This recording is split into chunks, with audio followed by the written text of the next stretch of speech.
5,000 naira. The price of betrayal. Part 1. I was only 15 the day my life changed forever.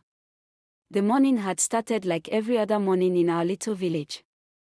The air was heavy with the smell of burning firewood, women's voices drifted from the stream, and children's laughter echoed across the narrow, dusty path. But deep inside me, something felt wrong. My sister, Ngozi, had been acting strangely for weeks. She avoided my eyes, whispered with strangers behind closed doors, and sometimes sneaked out of the house at night.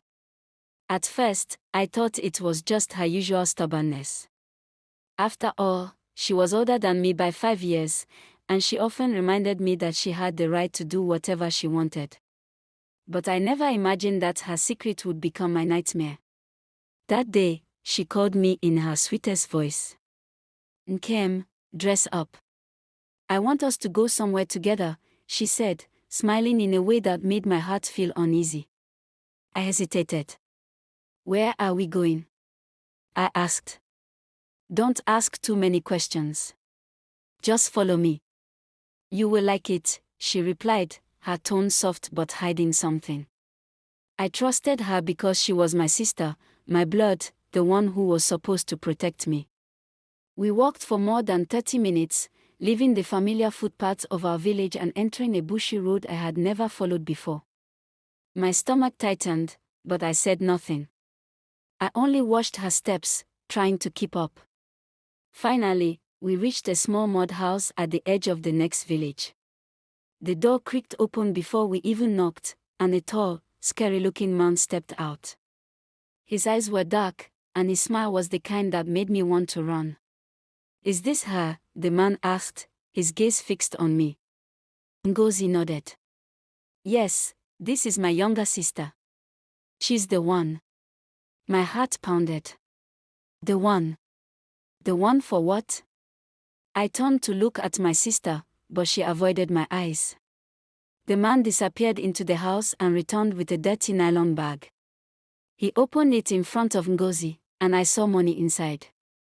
I didn't know how much, but I saw her face light up when he counted a few notes and placed them in her hand. 5,000 naira. "That's what we agreed," the man said. My chest went cold. My body froze. 5,000 naira. For what? For me. I grabbed my sister's arm. "Ngozi, what's happening? Why is he giving you money? Why are we here?" She pulled her arm away sharply, her eyes hard like stone. "Stop asking questions, Nkem. Just stay here. Everything will be fine."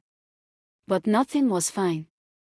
At that moment, I realized the unthinkable: my own sister had sold me. The man grabbed me roughly by the wrist. I screamed and begged Ngozi to stop him. "Sister, please. Don't leave me. Take me home." But she didn't move. She only folded the money carefully, slipped it inside her wrapper, and whispered, "Forgive me if you can. I have no choice." No choice. That was the last thing I heard from her before she turned and walked away, leaving me behind in the hands of a stranger. Tears blinded my eyes. My chest burned with betrayal. I wanted to believe it was a dream, that any moment I would wake up in our small room, on my raffia mat, with the morning sun shining through the window. But this was no dream. It was my reality. The man dragged me inside the mud house, bolting the door behind us. The smell of sweat and palm wine filled the room.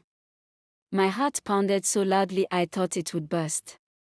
"From today, you belong to me," he said coldly. "Your sister has taken her share. Now you will work for me." I didn't understand what he meant, but fear swallowed me whole.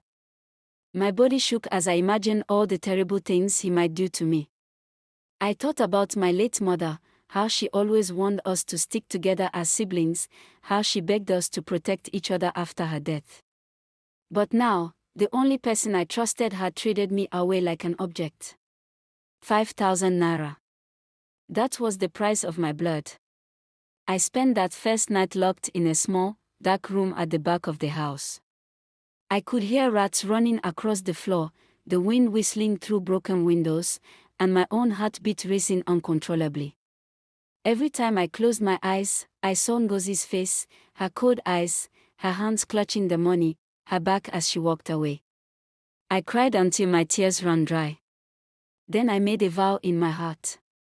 If I ever escape this place, if I ever see my sister again, I will ask her one question: why? Why did you do this to me? And I also vowed something else, that I would survive, no matter what. Because deep down, I knew my story was only beginning.